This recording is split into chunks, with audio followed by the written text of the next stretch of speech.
आपकी सरकार को सत्ता में आए 8 साल हुए हैं। इन 8 साल में प्रशासन की सबसे बड़ी उपलब्धियां क्या हैं?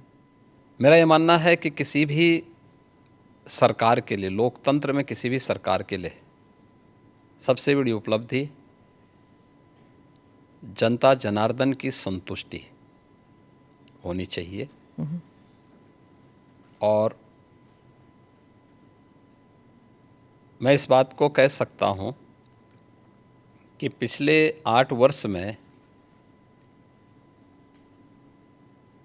हमारी सरकार ने प्रधानमंत्री मोदी जी के प्रेरणादायी मार्गदर्शन में, उनके विजनरी नेतृत्व में उत्तर प्रदेश के समग्र विकास के लिए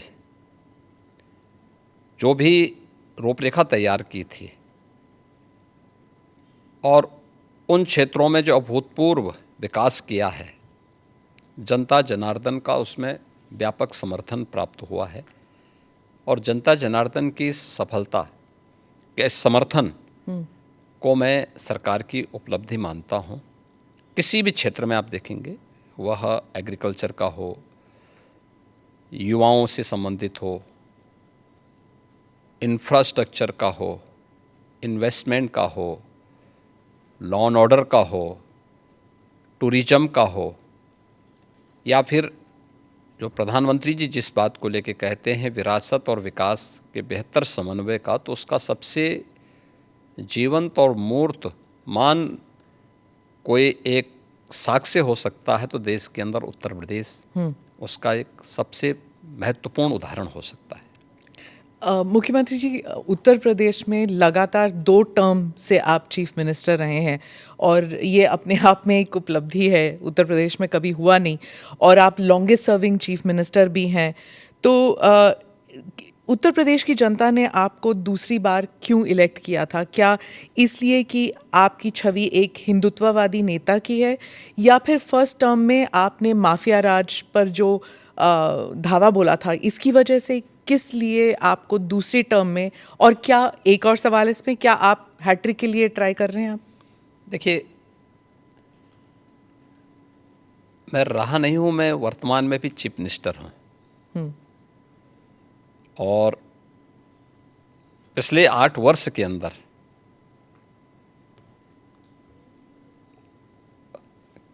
अपनी पार्टी के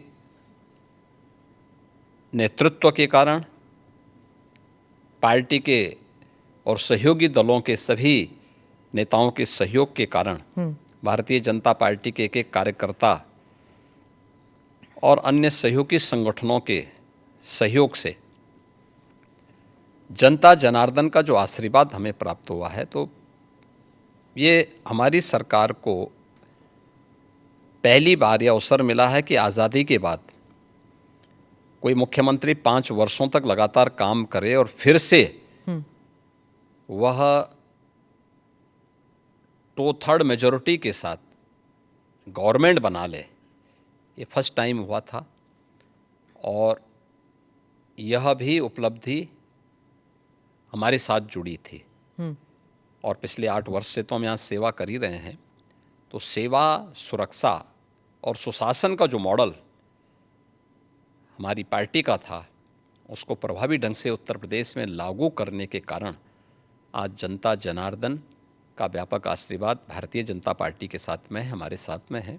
और लोकतंत्र में जनता जनार्दन का आशीर्वाद जिसके साथ में होगा वह सरकार में आएगा। तो ये ट्रिपल एस, तो ट्रिपल टाइम सरकार, तो ट्रिपल एस तो उसी का उदाहरण है। तो फिर तीसरी बार के लिए भी आप कोशिश करेंगे? मैं कोशिश नहीं करूंगा, हमारी पार्टी कोशिश करेगी।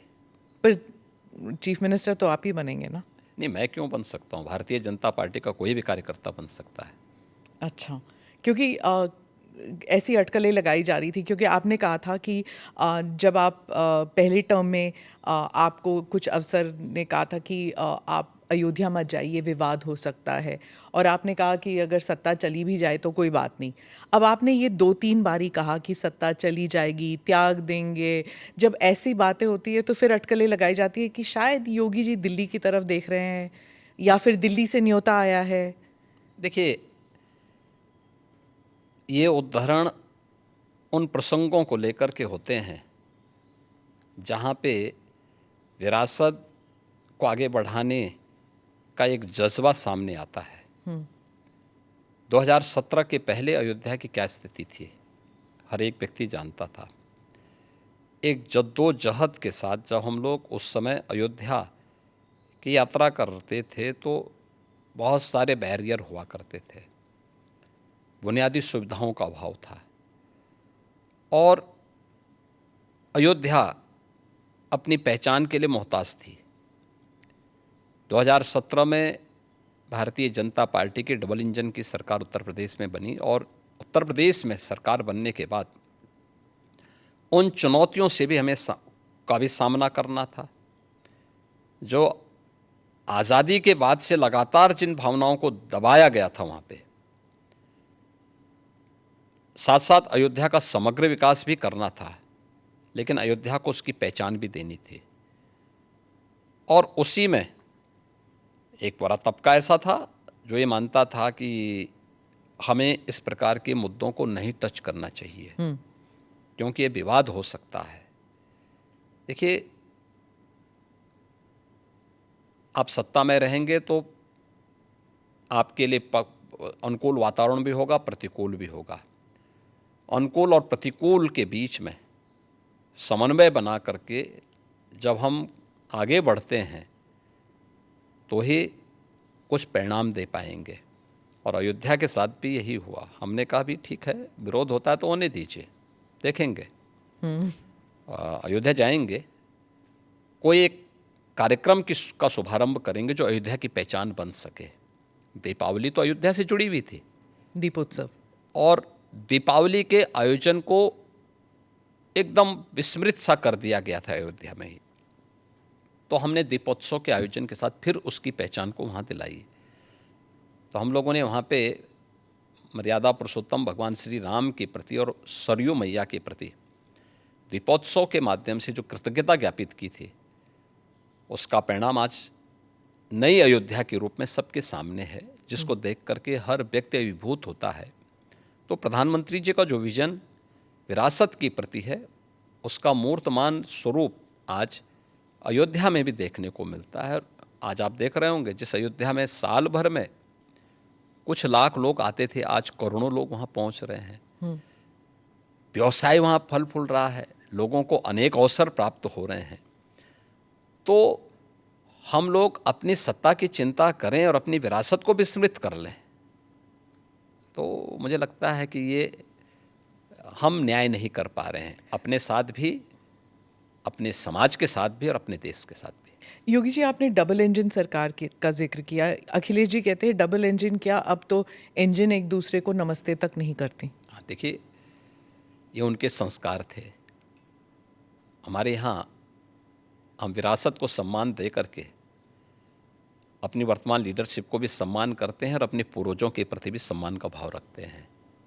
लेकिन जिनके आदर्श औरंगजेब हों तो उनका आचरण भी उसी प्रकार का जरूर होगा, और लोगों ने देखा भी अपनी आंखों से। आप क्यों कहते हैं कि उनका औरंगजेब उनके लिए आदर्श हैं? क्योंकि वो औरंगजेब को महिमा मंडित कर रहे हैं। वे सब लोग उस कैटेगरी में खड़े हो चुके हैं। उनके नेताओं ने मुंबई से लेकर के लखनऊ तक, ये सभी लोग तो महिमा मंडन करने वाले लोग हैं। तो जिनका जैसा आदर्श होगा तो वैसे ही उनका स्वयं का चरित्र भी होगा। यही तो हमारी संस्कृति भी कहती है, शिवो भूत्वा शिवम यजेत। तो जो जिसकी पूजा करेगा उस जैसा ही बनता है। हम राम को आदर्श मानते हैं, कृष्ण को आदर्श मानते हैं, शिव को आदर्श मानते हैं, उनकी पूजा करते हैं, तो स्वाभाविक रूप से उनके अच्छे गुण भी हमारे अंदर उनकी कृपा से समाहित होते हैं। जो औरंगजेब को, बाबर को अपना आदर्श मानता होगा तो उन जैसे गुण भी उनके अंदर देखने को मिलेंगे, और ये आचरण लोगों ने अपनी आंखों से देखा भी है और आगे भी देखेंगे। वो कहते हैं आपको हिस्ट्री के बारे में कुछ पता नहीं है। राणा संगा के बारे में उन्होंने कहा कि वो थे जिन्होंने बाबर को न्योता दिया था। आप जानते नहीं हैं अपने विरासत के बारे में। हिस्ट्री ये लोग जानते हैं, हिस्ट्री यही लोग जानते हैं जो जिन्ना को महिमामंडित करते हैं। हमें याद है इसी उत्तर प्रदेश में हम लोग लौह पुरुष सरदार वल्लभ भाई पटेल की unity, run up for unity के कार्यक्रम के साथ जुड़ रहे थे। हमने पूरे प्रदेशवासियों को इसके लिए आमंत्रित किया था। सरकार भी थी, भारतीय जनता पार्टी भी थी, सभी दलों को हमने आमंत्रित किया था। एक तरफ सरदार वल्लभ भाई पटेल जो भारत की एकता के आदर्श हैं, भारत की एकात्मता के शिल्पी हैं, हम उनके प्रति श्रद्धा का भाव व्यक्त कर रहे थे और ये लोग जिन्ना को महिमामंडन कर रहे थे। तो ये वही कैटेगरी है, ये वही ब्रीड है जो बाबर से लेकर के औरंगजेब तक और जिन्ना तक को महिमामंडन करते हैं। तो देश के प्रति इनके भाव क्या होंगे, भारत की विरासत के प्रति इनके भाव क्या होंगे, भारत के महापुरुषों के प्रति क्या इनके भाव क्या होंगे, ये अंदाज़ा इसी से लगाया जा सकता है। और ये लोग अवसरवादी भी हैं, इनको पलटी मारने में कोई देर नहीं लगेगी। भाई आज कर रहे हैं तो कहीं वोट लेना होगा, तो उनके कुछ नेताओं ने बयान देने शुरू किए हैं कि अब जो लॉस हो रहा है और जो कटघरे में खड़े हुए हैं, ठीक है, तो उसके बारे में इन्होंने कहना शुरू कर दिया, नहीं साहब ये तो जो है उन्होंने गलत बोला है और ये तो राष्ट्रीय महापुरुष थे, राष्ट्र नायक थे। राणा सांगा के इतिहास को अगर इन्होंने पढ़ा होता, वो महान योद्धा जिसके शरीर के घाव इस बात को बताते थे कि इन्होंने भारत की धर्म और संस्कृति को बचाने के लिए उस समय किस प्रकार के पराक्रम का परिचय दिया था। ये महाराणा प्रताप, महाराणा सांगा, छत्रपति शिवाजी महाराज और गुरु गोविंद सिंह के बारे में ये लोग बताएंगे। इतिहास के बारे में लोग क्या जानते हैं? जो औरंगजेब और बाबर की पूजा करते हों, जो जिन्ना को अपना आदर्श मानते हों, इन लोगों से इसकी उम्मीद नहीं की जा सकती है। और आप विधानसभा में आपका एक भाषण भी था, आपने कहा था कि अगर औरंगजेब का महिमा मंडल कर रहे हैं, वो जो नागपुर में जो कर रहे हैं, उनको यूपी आना चाहिए, हम उनका इलाज कर देंगे। इलाज कैसे करेंगे आप? उपचार तो देखिए, किसी भी बीमारी का उपचार के अलग अलग केंद्र होते हैं। तो यूपी ऐसे लोगों को बहुत अच्छा उपचार देता है, उनकी जैसी डिमांड होगी उस प्रकार का उपचार दे देंगे। महाराज, आपके राज्य में क्या मुसलमान सुरक्षित है? क्योंकि आए दिन सनातन की बात होती है। आप योगी हैं, मुख्यमंत्री हैं, महाराज हैं, क्या हैं आप फिर? मैं एक सामान्य नागरिक हूँ, उत्तर प्रदेश का एक नागरिक हूँ, और एक नागरिक में एक योगी हूँ जो सबके सुख और सबके निरोगता की कामना करता है, सबका साथ और सबके विकास के मंत्र पर विश्वास करता है, और उसी भाव के साथ हम लोग कार्य भी करते हैं। आप मुझे बताइए, दुनिया की सबसे प्राचीनतम धर्म और संस्कृति है सनातन धर्म। उसके नाम से ही आप अंदाज़ा लगा सकते हैं। दुनिया की कोई जाति, मत और मजहब नहीं है जिसको उसकी विपत्ति के समय सनातन धर्मावलंबियों ने शरण न दी हो, उसके संरक्षण के लिए उसको हर प्रकार से फलने फूलने के लिए अवसर न प्रदान किया हो। लेकिन बदले में उसे मिला क्या? बदले में मिला क्या? और दुनिया के अंदर कोई उदाहरण नहीं, कोई उदाहरण नहीं कि कहीं भी हिंदू राजाओं ने दुनिया के अंदर कहीं भी अपने बल पर, अपने वैभव के दंभ से किसी पर आधिपत्य स्थापित किया हो, कहीं नहीं है। देखिए उदाहरण, अयम निज परोवेति गणना लघु चेतसाम उदार चरितानाम तो वसुधैव कुटुंबकम, इस सनातन वाक्य है। दुनिया के अंदर कोई बोलता है? दुनिया के अंदर किसी ने इसका आचरण किया? कोई नहीं किया। सब तो हड़पना चाहते हैं। यानी यह अपना है, यह पराया है, भेदभाव छोटी संकुचित बुद्धि के लोग करते हैं। उदार चरित्र के लोगों के लिए तो पूरी दुनिया ही एक परिवार है। इस भाव के साथ सनातन धर्मावलंबी ने हमेशा काम किया है और आज भी उदाहरण देखने को मिल सकता है कि 100 हिंदू परिवारों के बीच में 100 हिंदू परिवारों के बीच में एक मुस्लिम परिवार सबसे सुरक्षित रहता है। उसको इसके पर्व और त्योहारों को, उसको अपने सभी मजहबी कर्मों को करने के लिए, या जिस मत और मजहब या संप्रदाय या सेक्ट का अनुयायी होगा उसको उस परंपरा के अनुसार अपने सारे धार्मिक मान्यताओं या उपासना विधि को पूरी स्वतंत्रता होती है। लेकिन मैं कहता हूँ 100 परिवारों के बीच में, एक हिंदू की बात तो दूर करिए, 100 मुस्लिम परिवारों के बीच में 50 हिंदू सुरक्षित रह सकता है क्या? नहीं रह सकता। अब बांग्लादेश आपके सामने उदाहरण है, इससे पहले पाकिस्तान उदाहरण था, अफगानिस्तान में क्या हुआ था। ये चीजें दिखाती हैं और होशियारी यही है कि कहीं धुआं उड़ रहा हो या किसी को ठोकर लग रही हो तो हमें ठोकर लगे इससे पहले हम संभल जाएं। तो वही संभलने के लिए बोला जाता है। हम तो सबके बीच सबको समान भाव से देख रहे हैं। उत्तर प्रदेश में मुसलमान सबसे ज़्यादा सुरक्षित है, सबसे ज़्यादा सुरक्षित है। अगर हिंदू सुरक्षित है तो वह भी सुरक्षित है। अगर दंगे यहाँ यूपी में होते थे जो 2017 के पहले, अगर हिंदू की दुकान जलती थी तो मुसलमान की भी जलती थी, हिंदू का घर जलता था तो मुसलमान की भी जलती थी।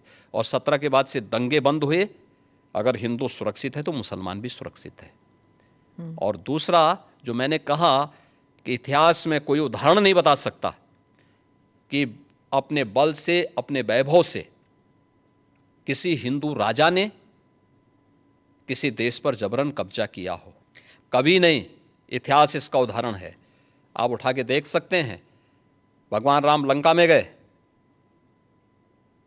और लंका में रावण पर विजय प्राप्त करके लक्ष्मण को वहाँ के वैभव को देख के थोड़ा मोहित हुए।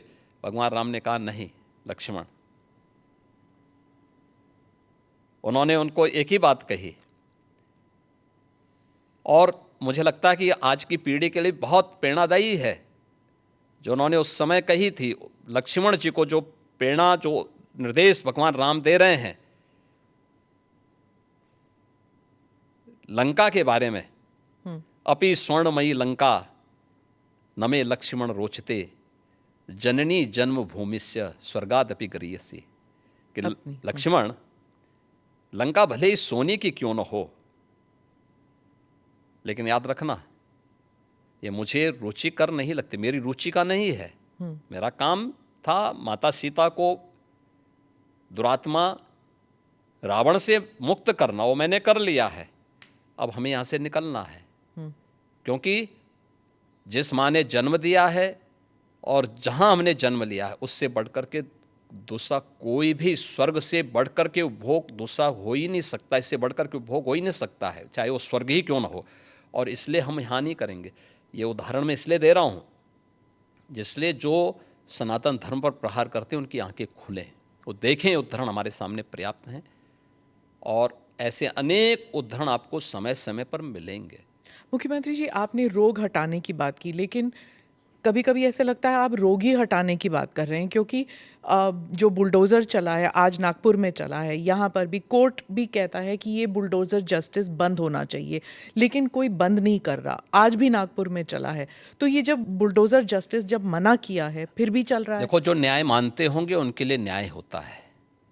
जो स्वयं न्याय को, कानून को अपने हाथों में लेते हैं तो बहुत बार कानून के दायरे में रह करके उनको सबक भी सिखाया जाता है। जो जैसे समझेगा उसको उसी भाषा में समझाना चाहिए। आप मुझे बताइए, कोई हिंसक बनकर के प्रहार करने के लिए आ जाए हमारे सामने और हम उसके सामने गिड़गिड़ाएं, ये नहीं। अगर वो हिंसक बन के आया तो उसको पहले उसकी हिंसा का प्रतिकार तो वहाँ पे करना पड़ेगा ना। आप कानून के दायरे की बात कर रहे हैं, फिर आपने कहा कि संभल पे आ रही हूँ मैं, आपने कहा कि संभल में 65 कुछ तीर्थ स्थल हैं, 64 और 18 की पहचान हो गई है। योगी जी अब बढ़ गए 54 तक पहुँच गई है। आप कितनी जगह खोदेंगे, कितने मस्जिद? जितने भी होंगे सब ढूंढेंगे, जितने भी होंगे सब ढूंढेंगे, सब निकालेंगे और दुनिया को बोलेंगे कि भगवान ने जिसको आंखें दी हैं वो आके देखो तो क्या हुआ था संभल में। देखिए, संभल एक सच्चाई है, और मैं इसलिए नहीं कह रहा हूं भाई आपको उपासना विधि की पूरी छूट है, कहीं भी आप बनाइए, लेकिन आप तो इस्लाम के मुद्दों से ही भटक करके काम किए हैं। पर ये तो बन चुके हैं अब ये उनको। बन नहीं चुके हैं। इस्लाम कहता है कि किसी भी हिंदू मंदिर या किसी हिंदू घर को तोड़ करके आपके द्वारा बनाई गई कोई भी इबादत गृह ये खुदा को स्वीकार्य नहीं है। क्यों आपने बनाई? आप तो इस्लाम के विरुद्ध आचरण कर रहे हैं। पर आप तो कानून के दायरे में हम रहकर काम कानून कर। के दायरे में रह के सब काम कर रहे हैं। अगर कानून के दायरे में रह रहे हैं तो फिर आप मथुरा की बात क्यों उठा रहे हैं? मथुरा की वो बात तो, क्यों नहीं उठानी? मथुरा श्री कृष्ण की जन्मभूमि नहीं है क्या? पर वो तो अब कोर्ट में है ना। कोई कोर्ट का ही आदेश पालन कर रहे हैं ना, तो अब तक तो वहाँ बहुत कुछ हो गया होता। तो अयोध्या, काशी, अब फिर मथुरा भी, और कितने देखिए, और? आप मुझे बताइए, सनातन हिंदू धर्म के जो महत्वपूर्ण स्थल हैं उन सभी स्थलों को हमारी विरासत के प्रतीक हैं। देखिए, डॉक्टर राम मनोहर लोहिया के नाम पे राजनीति बहुत सारे लोग करते संभल में ही होंगे। 65 निकाल रहे हैं आप, तो फिर 65 नहीं, वहाँ 68 सभी तीर्थों को हम निकाल रहे हैं। 54 से अधिक निकल चुके हैं और बाकी सभी को ढूंढ रहे हैं। शास्त्रीय प्रमाण उसके मौजूद हैं, उनको दिखा रहे हैं कहाँ कहाँ हैं। जिसने भी कब्जे किए होंगे उनको एक एक करके सबको निकालेंगे। कितने मस्जिद फिर निकलेंगे? मस्जिद, देखिए, सवाल मस्जिद का नहीं है, जितने अतिक्रमण होंगे वो अतिक्रमण हटेंगे। बीते साल रामनवमी के मौके पर बंगाल में जब काफ़ी हिंसा हुई थी, जब प्रदर्शन निकला था, इस बार भी बीजेपी कह रही है कि वहाँ रामनवमी में शोभा यात्रा निकाले जाएंगे। उत्तर प्रदेश में ईद और रामनवमी उसको लेकर क्या आपने कोई सख्त निर्देश दिए हैं कि हिंसा नहीं होनी चाहिए? देखिए, हम लोग समय समय पे प्रशासन के साथ बैठते हैं और पहले से ही इसके लिए एक एसओपी हम लोगों ने तैयार करके रखी हुई है। और उत्तर प्रदेश पहला राज्य है जिसने माननीय उच्चतम न्यायालय के ही निर्देशानुसार धर्मस्थलों के माइक को, जो उसके परिसर के बाहर आवाज़ आती थी, उसको कंट्रोल कर किया है या उसको उतारा है, कंट्रोल किया है इस संवाद के माध्यम से। आप मुझे बताइए कि उत्तर प्रदेश जैसे राज्य में अगर हम कर सकते हैं तो बंगाल में क्यों नहीं हो सकता? यहाँ पर होली पर भी मस्जिद के ऊपर नहीं, टार्पलिन चला गया था। देखिए, अब रंग खेल रहे हैं तो हो सकता गया, तो उससे कोई अस्तित्व खराब तो नहीं हुआ किसी का? आप मुझे बताइए। पहले तो कभी नहीं हुआ था। नहीं, ऐसा नहीं है। आप मुझे बताइए, मुहर्रम में जुलूस निकलते हैं, क्या उनका झंडे की छाया मंदिर के आसपास या किसी हिंदू घर के ऊपर नहीं पड़ती है क्या? क्या उससे हिंदू घर अपवित्र हो जाता है क्या? ये सख्त निर्देश हैं कि भाई जिसको रंग से परहेज है उस पर मत डालना। लेकिन फिर भी पड़ गया है और प्रशासन उसको साफ करके फिर से नगाई पुताई कर दे रहा है। ये कौन सी बात है? क्या रंग बिरंगे कपड़े पहनते नहीं? हिंदू से ज़्यादा रंग बिरंगे तो मुसलमान ही पहनता कपड़ा, तो फिर रंग से परहेज क्यों? यानी तो दोहरा आचरण है। तो क्या रंग बिरंगी कपड़े पहने, लेकिन अगर रंग पड़ जाए तो हाय तौबा मचाते हैं? ये नहीं हो सकता है। ये दोहरा आचरण क्यों मचाते हो जी? अरे गले मिलो। बहुत सारे मुसलमानों ने रंग में होली खेली है। शाहजहांपुर में तो नवाब साहब की पूरी झांकी निकलती, शोभा यात्राएं निकलती वहां पे। तो हमने महाकुंभ के दौरान भी देखा था कि कई मुसलमान आए थे। तो क्या दिक्कत है? हाँ, अच्छी बात थी। अगर कोई अपने को भारतीय मानता है, कुंभ तो सभी भारतीयों का है और आना चाहिए कुंभ में। मैंने तो कहा था जो भारतीय बनकर के आएगा, श्रद्धा भाव के साथ आएगा, उसका स्वागत है। लेकिन अगर कोई किसी नकारात्मक मानसिकता के साथ आता है तो स्वीकार्य नहीं। जी, महाकुंभ में करोड़ों लोग आए थे। आपने जो फाइनल नंबर्स जिस पर हुआ था, टैली हुआ था, इस नंबर की आपने पुष्टि कैसे की कि कितने आए थे? देखिए, यहाँ पे महाकुंभ के दौरान एक हम लोगों ने सीसीटीवी कैमरे लगाए थे। हम लोगों ने एआई टूल के माध्यम से हेड काउंटिंग की व्यवस्था की थी और ये भी उसमें हम लोगों ने व्यवस्था की थी कि एक व्यक्ति का चेहरा दूसरी बार काउंट न हो। 24 आवर्स में कोई व्यक्ति हो सकता है 2 बार 3 बार, क्योंकि बहुत सारे लोग जो आए थे, बहुत सारे लोग ऐसे 2-2 3-3 बार 24 घंटे में स्नान कर रहे थे, लेकिन काउंट एक बार हो। फेस रिकॉग्निशन की व्यवस्था भी उसमें की गई थी, हेड काउंट करने की व्यवस्था की गई थी, और उसको काउंटिंग करके फिर हर 24 घंटे के बाद हम उसके रिजल्ट को सामने, हर दूसरे घंटे में वो रिजल्ट सामने आता था, टोटल फिर 24 घंटे में करके वो फाइनल उसका वो बनता था, डाटा तैयार होता था। और बाकायदा उसके लिए हम लोगों ने एक वहाँ पे एक इंटीग्रेटेड सेंटर तैयार किया था, जहाँ के माध्यम से इन सभी चीज़ों की मॉनिटरिंग होती थी। तो ये सभी काउंट उसी के माध्यम से हम लोग वहाँ कर रहे हैं। तो कितने नंबर हुए हैं फाइनली? 66 करोड़ 30 लाख से अधिक श्रद्धालु वहाँ इन 45 दिनों में आके स्नान किया है। और ये इंटरनेशनली भी बहुत बड़ी न्यूज़ स्टोरी बन गई थी, क्योंकि यूरोप अगर पूरा मिला दिया जाए फिर भी इतने लोग नहीं हैं जितने कुंभ के लिए आए कुंभ के थे। बारे में और कुंभ की विराट स्वरूप के बारे में वही बोल सकता जो कुंभ में गया होगा। जी जी। बाकी लोगों के लिए यह अविश्वसनीय लगेगा। जैसे महाभारत युद्ध के दौरान भगवान को अपना विराट स्वरूप दिखाया भगवान ने, तो उस विराट स्वरूप को 3 ही लोग देख पाए थे। अर्जुन देख पाए थे, संजय देख पाए थे, और भगवान वेदव्यास देख पाए थे। तो ये 3 तो भगवान के स्वरूप को पहचान गए थे, और संजय ने इसीलिए धृतराष्ट्र को कहा कि देखो, याद करना, भगवान के स्वरूप को देखने के बाद मैं कह सकता हूँ कि जहाँ श्री कृष्ण है विजय वहीं होनी है, क्योंकि वहीं धर्म है, वहीं सत्य है। और कुंभ के बारे में वही बोल सकता है जो कुंभ का दर्शन जिसने किया होगा। कांग्रेस और बाकी जो अपोजिशन पार्टीज है, क्या वो कह रही थी महाकुंभ, मतलब कुंभ कई बारी हो चुका है, ये महाकुंभ जो है वो एक, देखिए, जिसकी जैसी आस्था है, जैसी दृष्टि वैसी सृष्टि। कोई ज़बरदस्ती थोड़ा है, हमने थोड़ा बोला कि आप आइए।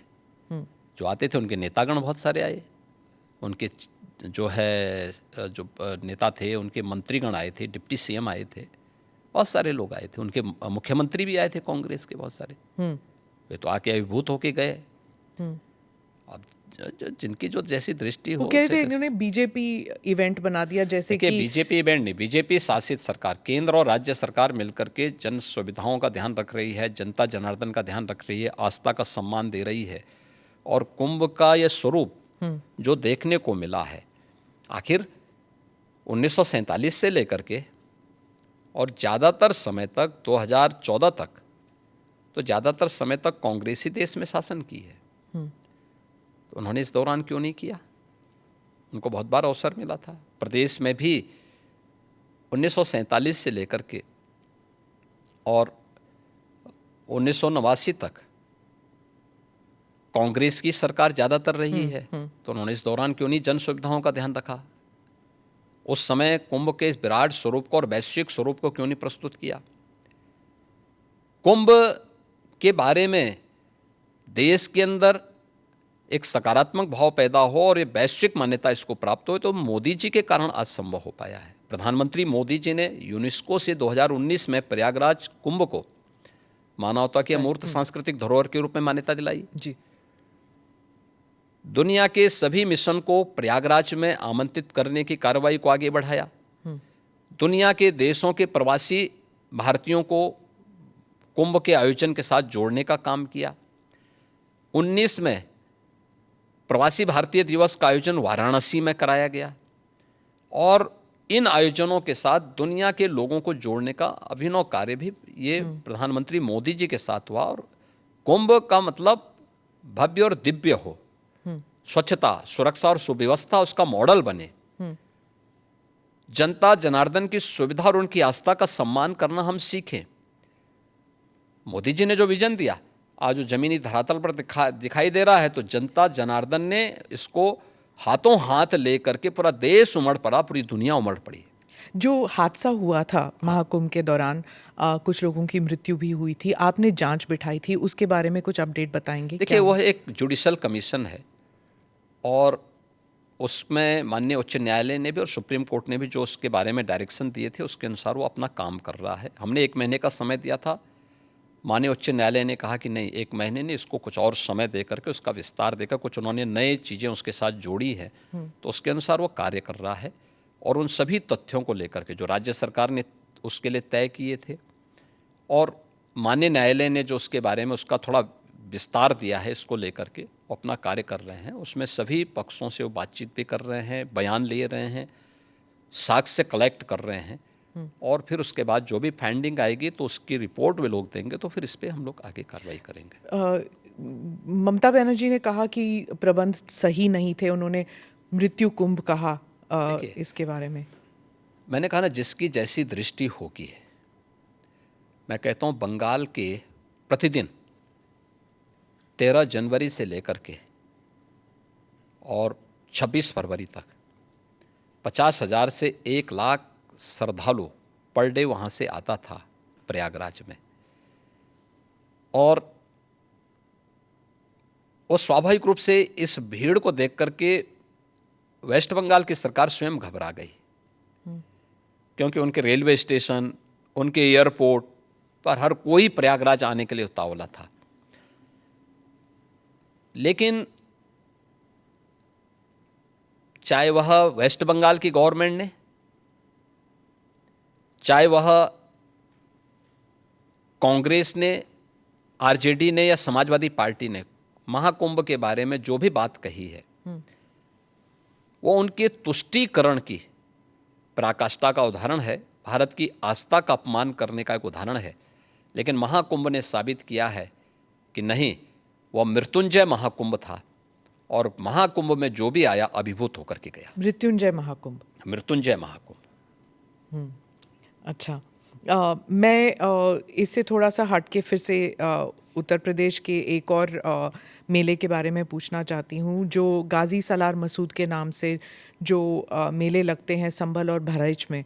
अब बात चल रही है कि शायद उसको भी बंद किया जा सकता है, और आपने भी कहा था कि गाजी सलार मसूद या उसके उनके जैसे जो हमलावर हस्तियां हैं, उन्हें एक आइडल, उन्हें एक उस रूप से नहीं देखना चाहिए, और नए भारत में उनके लिए जगह नहीं है। देखिए, आक्रांताओं को महिमामंडित नहीं करना चाहिए।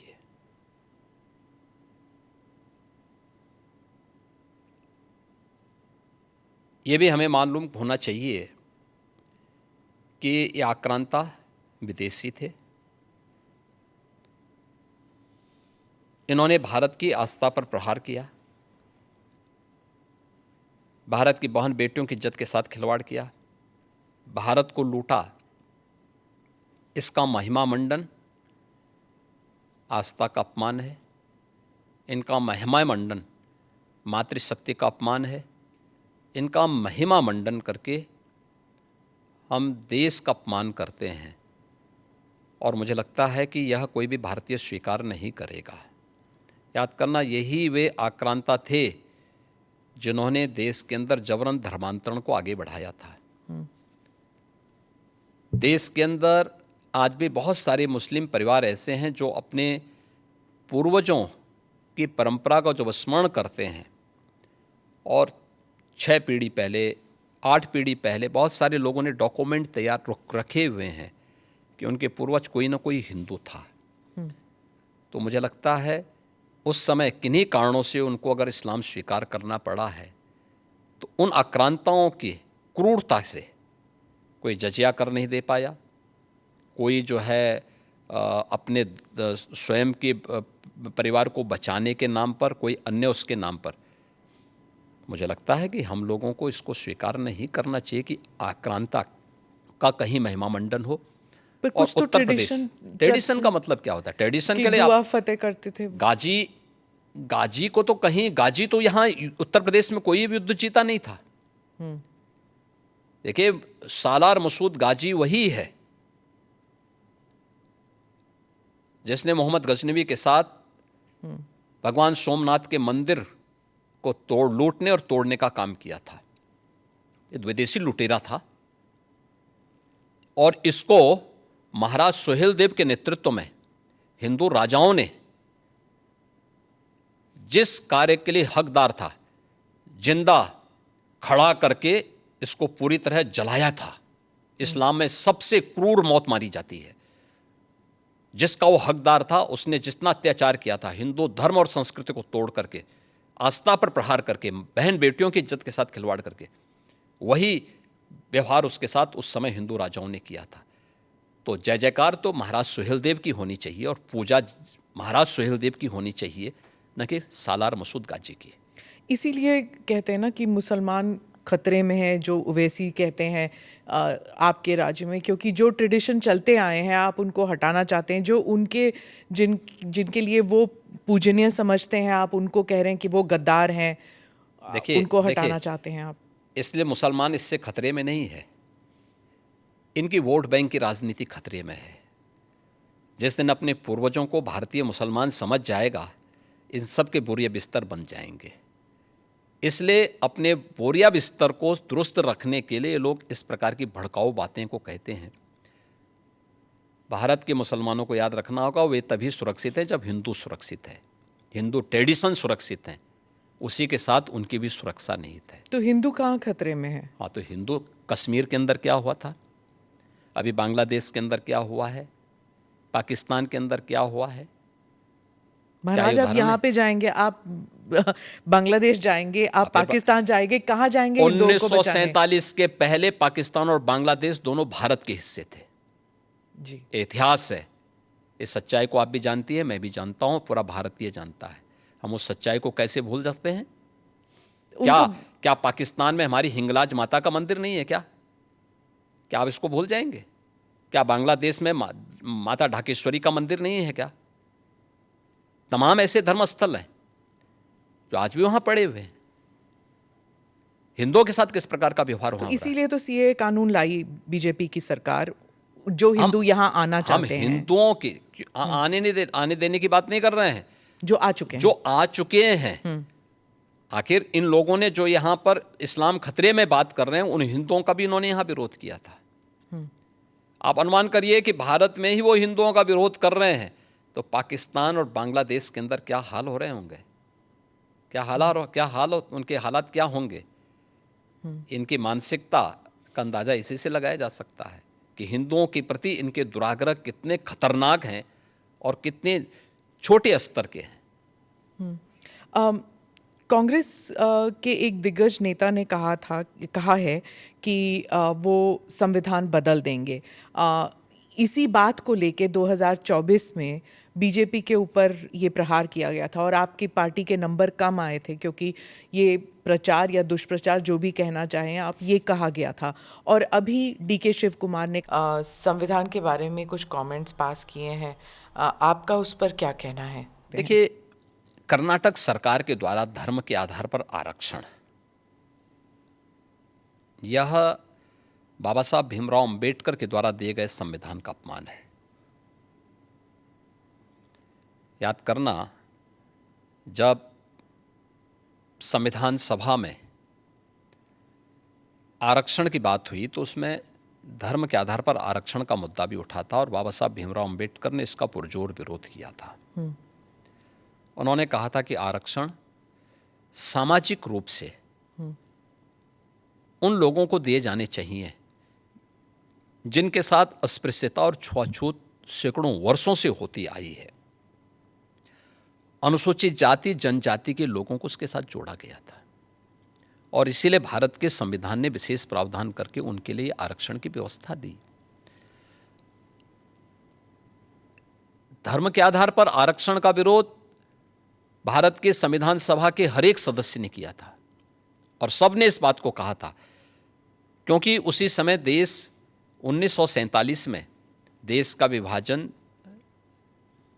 धर्म के आधार पर हुआ था और उसका विरोध और उसकी साया आने वाले समय में भारत पर न पड़ने पाए।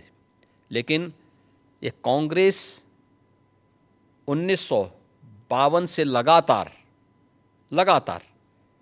बाबा साहब भीमराव अंबेडकर के द्वारा बनाए गए संविधान के साथ इसी प्रकार से छेड़छाड़ करती रही, लगातार कर रही। कश्मीर में धारा 370 समाप्त करने का पाप, जो उस समय जबरदस्ती संविधान में डालने का पाप इन्होंने किया था।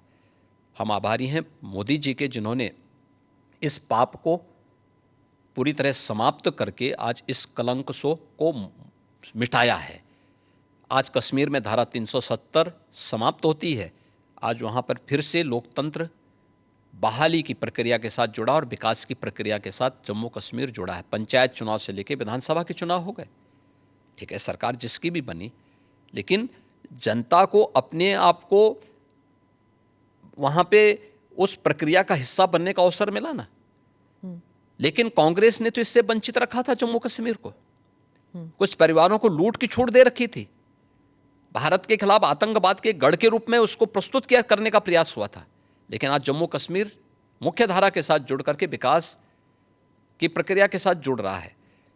ऐसे समय समय पर इन्होंने किया। याद करिए, ये महिला सशक्तिकरण की बात करते थे, लेकिन 3 तलाक का भी समर्थन करते थे।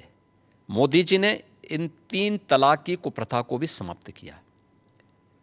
और महिला सशक्तिकरण का सबसे बड़ा उदाहरण है कि 3 तलाक के नाम पर जब मर्जी आए तब कोई जो है किसी महिला के जीवन के साथ खिलवाड़ करे, ये नहीं हो सकता है। आज वो एक मजबूत सुरक्षा कवच मिला है।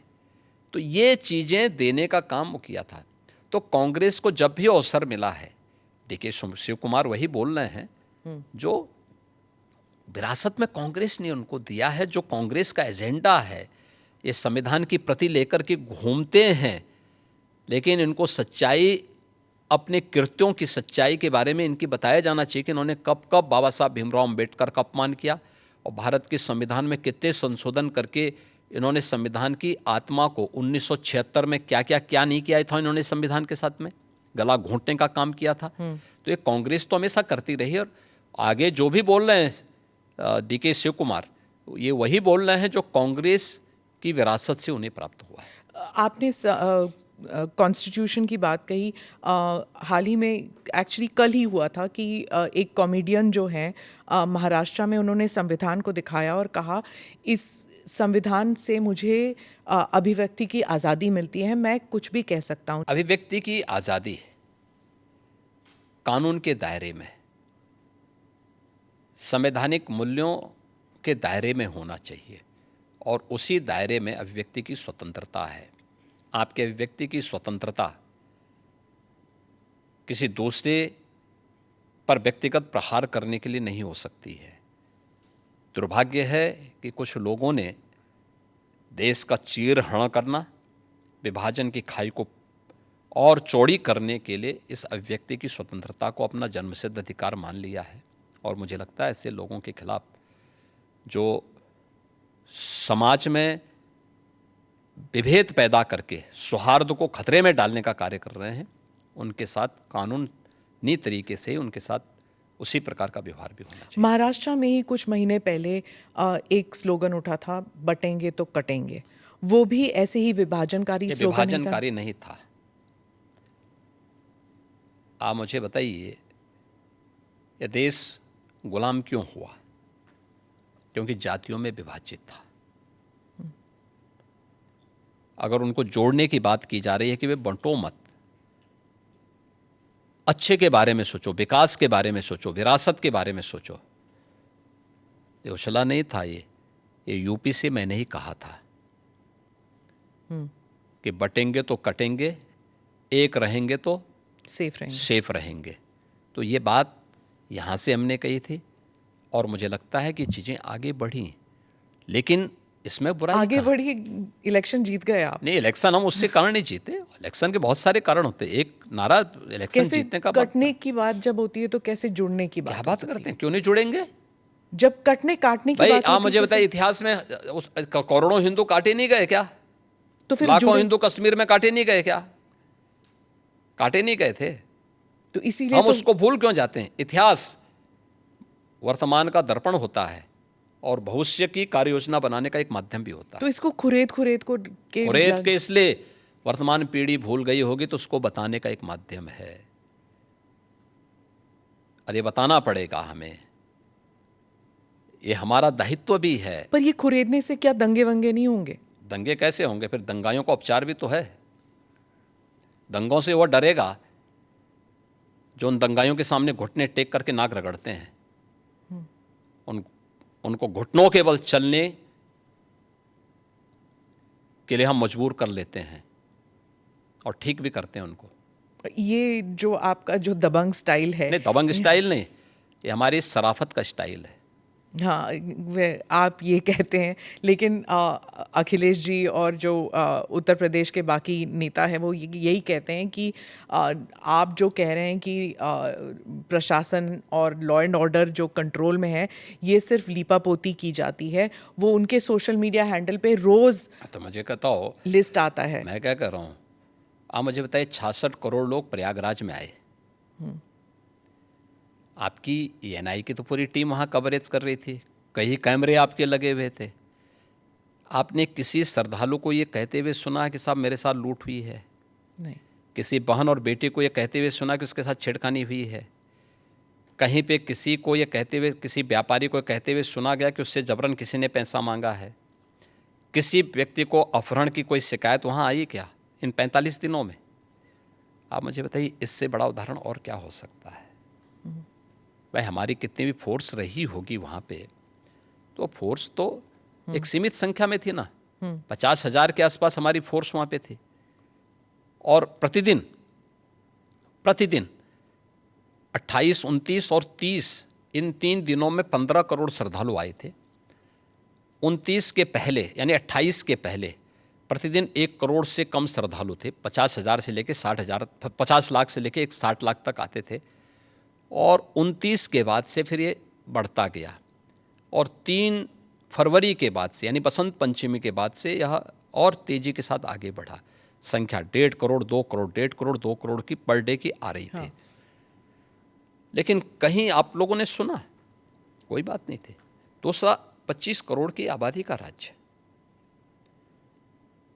अगर आपसी पहले से गुटबाजी नहीं है, पहले से वैमनस्यता नहीं है और कोई आपसी वो नहीं है, तो सामान्य रूप से कोई इस प्रकार की घटना को अंजाम नहीं दे सकता है। यह लिपापोती नहीं, ये वास्तविकता है। और ये उत्तर प्रदेश की बहन बेटियां इस बात को जब अभिव्यक्त करती हैं, हम लोग नहीं बोलते हैं, ये तो उत्तर प्रदेश की माताएं बहनें बोलती हैं, बेटियां बोलती हैं कि हम आज सुरक्षित हैं। नहीं तो 17 के पहले तो यहाँ पे स्कूली बालिकाएं बहुत सारी ऐसी थीं, ऐसे ऐसे कस्बे थे, ऐसे ऐसे जनपद थे जहाँ पर अभिभावक अपने बच्चों को या तो दूर के रिश्तेदार के पास या किसी हॉस्टल में दूर भेज देता था। आप मुझे बताइए, जब उस बेटी को माँ बाप का संरक्षण मिलना है बचपन में, तब वो दूर हॉस्टल में जा कर के पढ़ने के लिए मजबूर है। आज मुझे प्रसन्नता है कि डबल इंजन की भारतीय जनता पार्टी की सरकार के कारण वह बेटी अपने माँ बाप के संरक्षण में अपने घर से स्कूल जाती है और घर में वापस आती है। आज वो अपने को सुरक्षित महसूस करती है। और मैं तो एक बेटी से मिलने के लिए कैराना गया था। मैं जब उस परिवार में गया था 2015 में, उस परिवार के अभिभावक की हत्या हुई थी। वो एक व्यापारी परिवार था, और जब उस परिवार से मिलने के लिए गया था, वह परिवार यहाँ से भाग करके सूरत चला गया था। 18 में वापस आया, तो वापस आने पर फिर से उन्होंने व्यापार शुरू कर रहे थे। तो मैं वहाँ गया था फिर मिलने के लिए, पूछने के लिए कि भाई आप क्यों भागे थे और फिर वापस आए हैं। तो उस परिवार ने मुझे बताया, उस परिवार ने कहा साहब हमारे जो परिवार का जो मुखिया थे, उनकी तो हत्या कर दी गई 15 में, 2015 में, तब दंगों में। श्री अखिलेश यादव उस समय, दंगों के पहले अखिलेश यादव उस समय चीफ मिनिस्टर थे यहाँ पे, ये दंगों के बाद की बात है। और पहले फिरौती वसूली गई, फिर उसके बाद उनकी हत्या की गई थी। इसके बाद वो परिवार को जब कोई पुलिस संरक्षण नहीं मिला, क्योंकि वहाँ के ज़्यादातर हिंदू परिवार पलायन कर गए थे, कराना छोड़ करके भाग चुके थे। लेकिन सरकार जब आई, सरकार ने जब ऐसे आपराधिक तत्वों के खिलाफ सख्ती शुरू की हमारी सरकार आने के बाद, तो बहुत सारे परिवार वापस आना शुरू हुए। तो उनकी प्रॉपर्टी पे बहुत सारे दंगाइयों ने कब्जा करके रखा हुआ था, तो उन कब्जों को खाली, बहुत सारे लोगों ने तो सरकार बनते ही कब्जे खाली कर दिए थे। बाकी जो बचे हुए थे तो उनको हमने वसूली के साथ कब्जे खाली भी करवाए, और ये सारी कार्रवाई वहाँ पे संपन्न हुई। तो उस परिवार से मैं मिलने के लिए गया था, क्योंकि उस परिवार के एक प्रमुख सदस्य की हत्या हुई थी और उसके बाद ही किराना का पलायन शुरू हो गया था। उस परिवार में 6ठी क्लास में पढ़ने वाली एक बालिका थी। मैं उस परिवार में गया तो मैंने उस बेटी से पूछा, मैंने कहा कौन क्लास में पढ़ती? उसने कहा 6ठी क्लास में। मैंने कहा स्कूल जाने में भय नहीं लगता है? उसने कहा नहीं नहीं, अब तो नहीं लगता है। अब सोचिए कि 3 साल पहले जो बेटी स्कूल जाने से वंचित रह गई थी और सूरत जाने के लिए मजबूर हुई थी, वही परिवार वापस आया, क्या उसको सुरक्षा नहीं मिलनी चाहिए थी? आप कह रहे हैं कि दंगाइयों के खिलाफ कार्रवाई नहीं होनी चाहिए, तो फिर इन बेटियों की सुरक्षा कौन करेगा? इन व्यापारियों की सुरक्षा कौन करेगा? तो यही डंडा इन बेटियों की सुरक्षा करता है, इन व्यापारियों की सुरक्षा करता है, इन दंगाइयों को और इन अपराधियों और माफियाओं को ठिकाने भी लगाता है। और इसलिए इतनी सख्ती हमें करनी पड़ती है। और तब 25 करोड़ की जनता भारतीय जनता पार्टी के साथ समर्थन के साथ खड़ी होती है। आपने इस परिवार का जिक्र किया, मैंने आपका एक भाषण सुना था जिसमें आपने कहा था कि जो यूपी का युवा है छिपता था ये कहने से कि मैं यूपी का हूँ, क्योंकि उसको एक श्रमिक के रूप में देखा जाता था, एग्रीकल्चर लेबर या कंस्ट्रक्शन लेबरर। लेकिन यूपी की जो छवि बदली है, ही सेज इट प्राउडली कि मैं यूपी का हूँ, उसके बारे में कुछ बताइए। हाँ, देखिए 2017 के पहले की स्थिति ऐसी थी, उत्तर प्रदेश का ये नाम सुन करके ही उसको किसी नौकरी के लिए जाता था, उसको बाहर कर दिया जाता था। उत्तर प्रदेश का नाम सुन करके ही होटलों में कमरे नहीं मिलते थे, रूम नहीं मिलते थे, धर्मशाला में जगह नहीं मिलती थी, लोग किराएदार नहीं बनने देते थे, लोगों को अपनी पहचान छुपानी पड़ती थी। आज मैं कह सकता हूँ उत्तर प्रदेश का युवा हो, अन्नदाता किसान हो, या किसी भी सेक्टर का कोई व्यक्ति आज पहचान के लिए मोहताज नहीं है।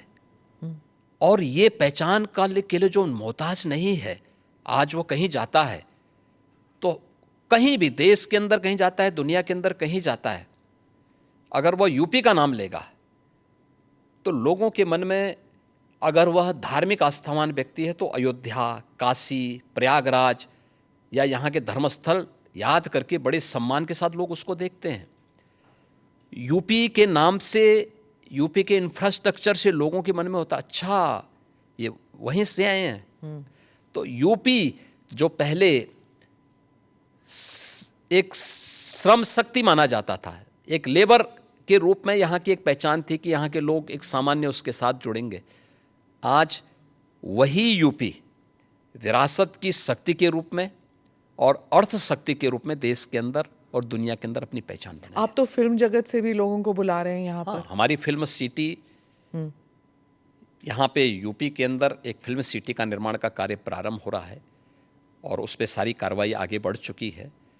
और मुझे लगता है कि कला का सम्मान किया जाना चाहिए और कला के उसी सम्मान को आगे बढ़ाने के लिए हम लोगों ने इस प्रक्रिया को आगे बढ़ाया। योगी जी, एक और सवाल है वक्फ अमेंडमेंट बिल को लेकर। वो संसद में टेबल होने वाला है।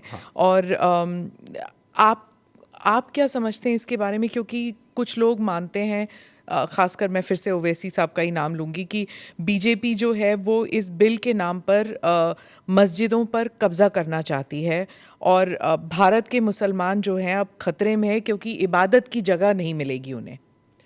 देखिए, भाजपा मस्जिद में कब्जा करके क्या करेगी?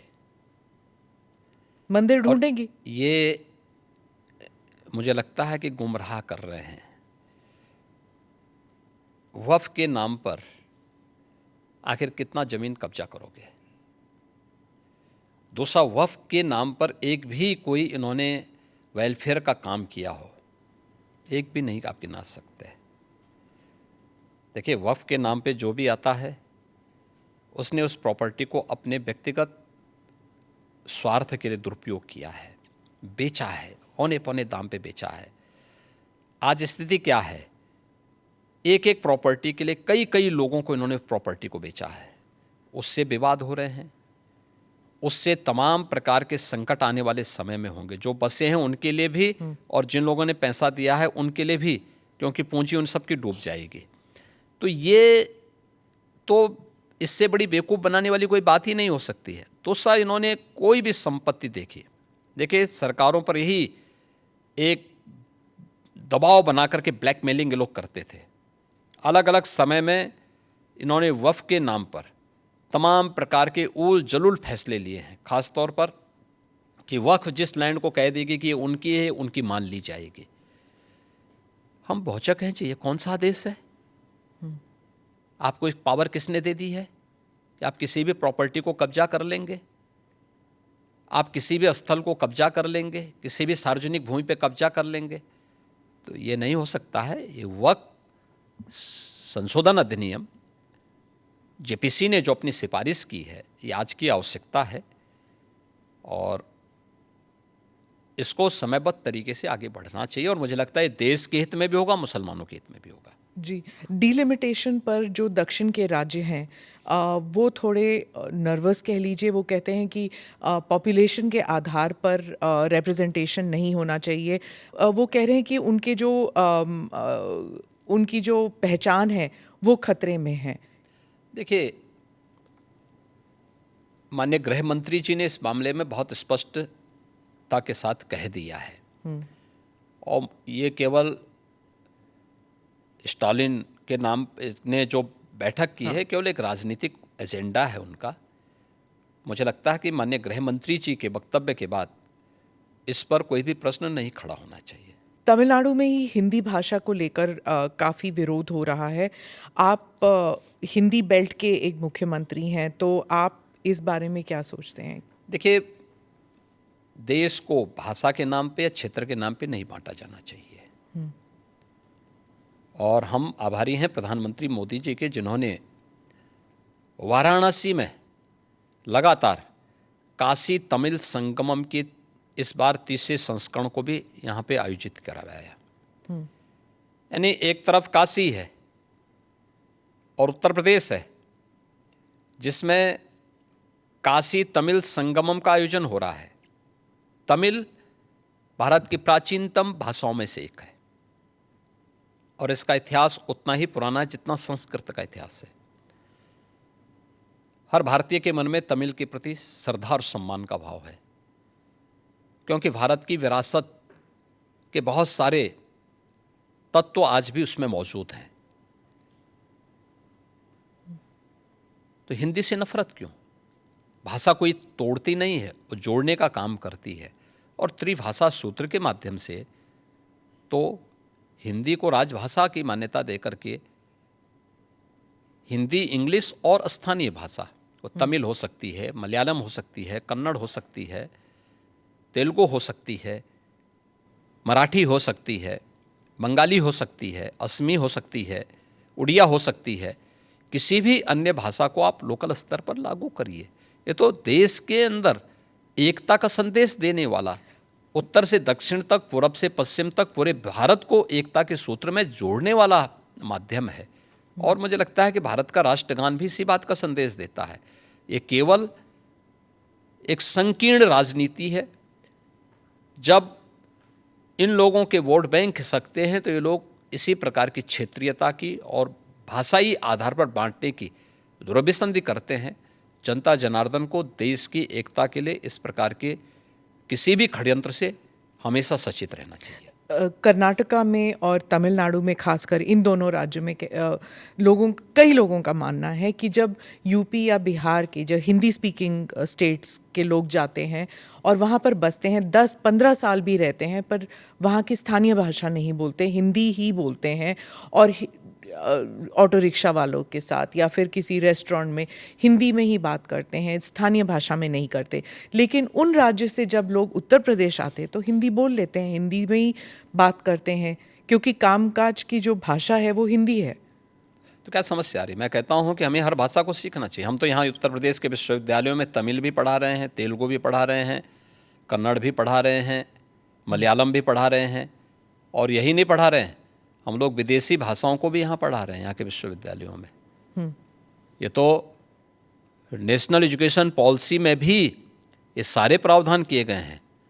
तो अगर हम यहाँ तमिल पढ़ा सकते हैं, तेलुगु पढ़ा सकते हैं, मलयालम और कन्नड़ पढ़ा सकते हैं, मराठी पढ़ा सकते हैं कल ही मैं बिठूर में गया था, नानाराव पेशवा के पावन जयंती कार्यक्रम के साथ जुड़ने के लिए गया था। बिठूर महोत्सव के साथ हमने भारत के 1857 के प्रथम स्वतंत्र समर के इस महानायक के सम्मान के साथ बिठूर महोत्सव को जोड़ा था। नानाराव पेशवा के ही महल में बचपन में महारानी लक्ष्मीबाई ने तीरंदाजी भी सीखी थी, युद्ध कला सीखी थी, और वहीं से उन्होंने युद्ध के सारे गुण सीखने के बाद फिर 1857 में अंग्रेजों को परास्त किया था। अगर हम इन सभी भाषाओं को उत्तर प्रदेश के विश्वविद्यालयों में पढ़ा सकते हैं तो तमिलनाडु के विश्वविद्यालय में भी अगर हिंदी पढ़ा दी जाए क्या बुरा है। मुझे लगता है कि हमें थोड़ा विराट स्वरूप रखना चाहिए देश के लिए। कुछ क्षण तो देश के लिए निकालो। चंद्रबाबू नायडू ने भी यही कहा कि जितनी भाषाएं सीखना चाहते हैं आप सीखना चाहिए। अच्छी बात की, हम अभिनंदन करते हैं जी। मैंने 2024 के बाद चुनावों के बाद और आपसे जितनी अधिक भाषा सीखेंगे उतने अधिक रोजगार के अवसर भी खुलेंगे। जी, हैदराबाद के लिए उन्होंने वही किया था अपने पिछले टर्म में। हाँ, अच्छी बात चंद्रबाबू है ने। और इसीलिए हैदराबाद आज एक हब बना है। 2024 के चुनावों के बाद मैंने आपसे कोई इंटरव्यू नहीं किया, इसलिए उसके बारे में भी एक दो सवाल। 2024 में क्या गलत हुआ, और 10 महीने के बाद मिल्कीपुर में आप इलेक्शन जीत जाते हैं तो क्या बदलाव आया उसमें? देखिए, 2024 के बारे में आपने शुरुआत में ही बता दी थी ना। हाँ, संविधान का कांग्रेस और विपक्षी दलों ने जो दुष्प्रचार किया था, और ये दुष्प्रचार ही नहीं किया था, विदेशी पैसे भी इसमें इन्वॉल्व थे। जॉर्ज सोरोस ने तो बहुत पहले इसकी घोषणा कर दी थी। फिर इसकी कोई पुष्टि तो हुई नहीं। पुष्टि हुई है, अभी धीरे धीरे करके आगे बढ़ने दीजिए, बहुत सारे तथ्य सामने आएंगे। व्यापक पैमाने पे दुष्प्रचार का माध्यम, एनजीओ के माध्यम से इन्होंने गांव-गांव में, सोशल मीडिया प्लेटफॉर्म के माध्यम से, डिजिटल मीडिया के माध्यम से दुष्प्रचार किया कि संविधान बदल देंगे, मोदी जी आएंगे तो नया संविधान ला देंगे, तमाम प्रकार की इन्होंने जो बातें कही।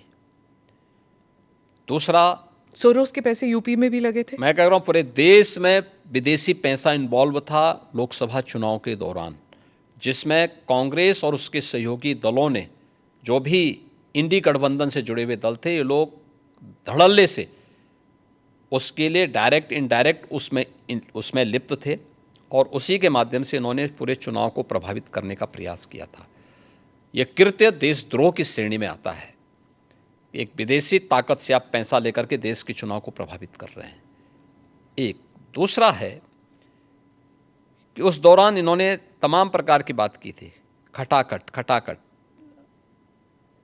हर एक महिला के खाते में इतना पैसा आएगा। क्या हुआ? कांग्रेस शासित राज्यों में तो कहीं भी नहीं आया। इन्होंने कर्नाटक हो या हिमाचल हो जो घोषणा की थी, आज तक किसी को पूरा भी नहीं कर पाए। पंजाब में भी कहीं नहीं कर पाए। ये तो इनका आचरण है। दूसरा, हमें कहना चाहते हैं कि भारत के संविधान का जितना सम्मान मोदी जी ने किया, नई संसद में बाबा साहब भीमराव अंबेडकर के द्वारा बनाए गए संविधान की मूल प्रति को अपने सिर में ले जा करके और वहाँ पे सम्मान के साथ स्थापित करने का कार्य हो। बाबा साहब भीमराव अंबेडकर भारत के संविधान के शिल्पी हैं। संविधान अंगीकार करने की संविधान जिस दिन उन्होंने बना करके तैयार किया था और उसकी ड्राफ्ट कॉपी सौंपी थी देश को 26 नवंबर 1949 को, उस तिथि को भारत के अंदर संविधान दिवस मनाने का कार्य यह 2015 में 26 नवंबर 2015 से प्रधानमंत्री मोदी जी ने यह कार्यक्रम लागू कराया, और जिसमें प्रतिवर्ष 26 नवंबर की तिथि को संविधान दिवस के रूप में मनाया जा रहा है। बाबा साहब भीमराव अंबेडकर से जुड़े हुए 5 महत्वपूर्ण स्थलों को पंचतीर्थ के रूप में विकसित करने का काम ये मोदी जी के कारण हो पाया। तो इन्होंने कितना दुष्प्रचार किया था उस समय। और आज जब सच्चाई सामने आई देश के लोगों ने कि नहीं ये तो कांग्रेस का दुष्प्रचार था और विदेशी पैसे किस रूप में इन्वॉल्व हुए थे, तो आज देश की जनता फिर से अब इनको सबक सिखा रही है। हरियाणा, महाराष्ट्र और दिल्ली, अभी ये 3 चुनाव में परिणाम सामने आए और यूपी में भी 10 उपचुनाव हुए थे। 10 में से 8 भारतीय जनता पार्टी जीती थी और ये सभी, चाहे वो मिल्कीपुर हो, कटहरी रही हो, कुंदर की रही हो, ये सभी समाजवादी पार्टी की सीट्स थी और वहाँ से बीजेपी उनको बहुत थम्बिंग मेजॉरिटी से जीती है। कुंदर की में हमारा प्रत्याशी जीता है 1,45,000 से, कटहरी में हम जीते हैं 38,000 से और अभी मिल्कीपुर में हमारा प्रत्याशी जीता है 62,000 वोट से। तो ये चीज़ें दिखती हैं कि जनता जनार्दन झूठ को बहुत दिनों तक बर्दाश्त नहीं करती। पर ये भी कहा जाता है कि उम्मीदवारों का जो चयन हुआ था 2024 में और फिर अब जो बाई इलेक्शंस हुए थे उसमें भी फर्क आया था। देखिए, उस समय कांग्रेस और उसके सहयोगी दलों का दुष्प्रचार ज़्यादा वो था और उन लोगों ने हर एक प्लेटफॉर्म का दुरुपयोग किया था। लेकिन जब कैंडिडेट लिस्ट होता है और सभी की सहमति से आगे बढ़ता है। एक और बात चली थी उस वक्त कि आरएसएस ने इतना प्रचार नहीं किया 2024 में, लेकिन महाराष्ट्र में, हरियाणा में, दिल्ली में वो ग्राउंड पर उतरे थे और उन्होंने प्रचार किया था। क्या आरएसएस के साथ कोई मतभेद था उस वक्त? देखिए, राष्ट्रीय स्वयंसेवक संघ भारत के अंदर एक अभिभावक के रूप में कार्य करने वाला एक ऐसा स्वयंसेवी संगठन है जो दुनिया के अंदर किसी देश में नहीं है और दुनिया का सबसे बड़ा स्वयंसेवी संगठन है। राष्ट्रीय स्वयंसेवक संघ राजनीतिक गतिविधियों में भाग नहीं लेता है, अपने केवल सामाजिक कार्यों के प्रति जन जागरण के अभियान के साथ जुड़ता है। राष्ट्रीय स्वयंसेवक संघ एक आम जनमानस को उनके मुद्दों के साथ, उनकी मातृभूमि के साथ जोड़ने का काम करता है। राजनीतिक गतिविधियों में राष्ट्रीय स्वयंसेवक संघ का कोई भी हस्तक्षेप नहीं होता है। राहुल गांधी हर राज्य में जाके यही कह रहे हैं कि राष्ट्रीय स्वयंसेवक संघ सभी भारतीयों को एक जैकेट में, एक विचार, एक सोच, एक एजुकेशन, एक किस्म से to go forward in life, एक ही रूल है, एक ही एग्जाम्पल है और भारत में ये नहीं चलेगा। भारत में डाइवर्सिटी बहुत है। क्या एक भारत तो श्रेष्ठ भारत नहीं बनना चाहिए? तो अलग अलग तरीके होते हैं, अलग अलग रास्ते होते हैं। कौन से रास्ते होते हैं उनसे पूछना चाहिए ना। तो क्या कर रहे थे 6 दशक तक?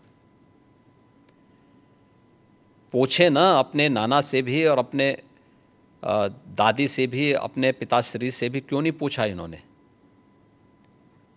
क्यों नहीं उन्होंने उस समय किया जो काम पिछले 10.5 वर्ष के अंदर मोदी जी ने करके दिखाया है, जिसमें पूरे भारत की स्वीकृति है, पूरा भारत का व्यापक जन समर्थन मोदी जी को प्राप्त हो रहा है।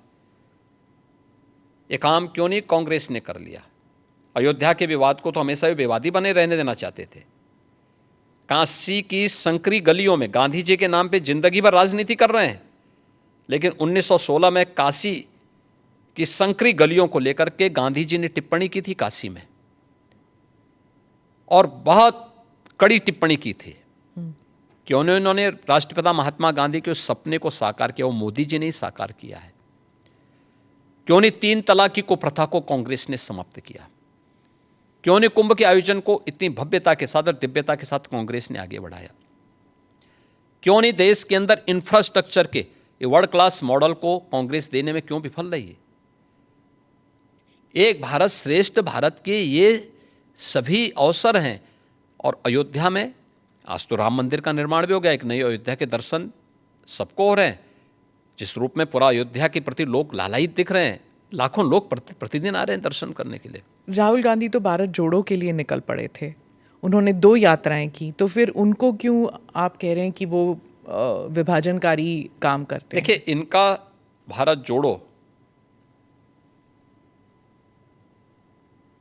भारत तोड़ो अभियान का हिस्सा है।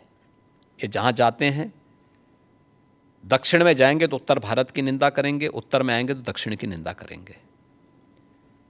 भारत से बाहर जाएंगे तो भारत की निंदा करेंगे।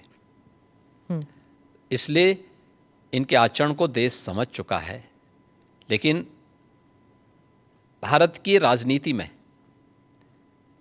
भारतीय जनता पार्टी के लिए राहुल जैसे कुछ नमूने जरूर रहने चाहिए, जिससे एक रास्ता हमेशा के लिए साफ होता रहे, अच्छा रहता बना रहे। आखिर में एक सवाल, आपने $1 ट्रिलियन इकोनॉमी की बात कही उत्तर प्रदेश के लिए, लेकिन पर कैपिटा इनकम अभी भी उस स्तर का नहीं है। तो ये दो जो अलग अलग चीज़ें हैं, इनको आप कैसे एकजुट करेंगे? देखिए, उत्तर प्रदेश जैसे राज्य में यह एक चुनौतीपूर्ण कार्य था और आदरणीय प्रधानमंत्री जी ने विजन हम लोगों के सामने रखा था। हम लोगों ने प्रधानमंत्री जी के प्रेरणादायी नेतृत्व में इस पर कार्य करना प्रारंभ किया। आज हमारी सरकार के 8 वर्ष पूरे हो रहे हैं। इसमें से 3 वर्ष के दौरान तो कोविड महामारी के साथ जूझते हुए हमारे व्यतीत हुए, लेकिन उस सब के बावजूद डबल इंजन की भारतीय जनता पार्टी की सरकार ने पिछले 8 वर्ष में, अगर जो तथ्य हैं, जो आंकड़े हैं, वह मैं आपके सामने रखता हूं, 1950 से लेकर के या 1947 से लेकर के 2017 तक, इन 70 वर्षों में उत्तर प्रदेश की जो अर्थव्यवस्था थी, जीएसडीपी थी, वह 12,75,000 करोड़ की थी और आज यह अर्थव्यवस्था 27.5 लाख करोड़ को पार कर चुकी है। यानी पिछले 8 वर्ष में, यानी जो 70 वर्षों में जितने हम पहुंचे थे, उससे दुगनी से अधिक हमने सफलता प्राप्त की है 8 वर्ष में, और वह भी तब जब 3 वर्ष कोविड महामारी से जूझते हुए हम लोगों ने कार्य किया है। पर कैपिटा इनकम 1947 से लेकर के 2017 तक कुल पहुंच पाई थी 46,000 तक।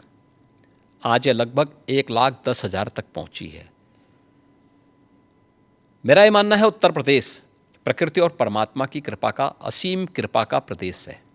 हमारे पास युवा शक्ति है और ये बहुत प्रतिभाशाली युवा है। हमारे पास सबसे अच्छी फर्टाइल लैंड है, सबसे अच्छा जल संसाधन है, देश का सबसे बड़ा एमएसएमई बेस है, हमारे पास सबसे अच्छा इंफ्रास्ट्रक्चर है। पिछले 5 साल के अंदर इंफ्रास्ट्रक्चर को ठीक करना, युवा को शक्ति को, अपनी युवा शक्ति को, उसको उसके इस स्केल को स्किल में बदलने की कार्रवाई को इसके साथ बढ़ा करके हमने आगे उसको तैयार किया है। अब हमें अपनी स्पीड को बढ़ाना है और इसी स्पीड को बढ़ाने के लिए हम लोगों ने इस टारगेट को तय किया है कि 2029 में यूपी $1 ट्रिलियन की इकोनॉमी होगा और देश की अग्रणी अर्थव्यवस्था भी होगा। वो SSS वाली बात जो आपने प्रेस कॉन्फ्रेंस में की, SSS, ये SSS के माध्यम से ही हम इसको आगे बढ़ाएंगे।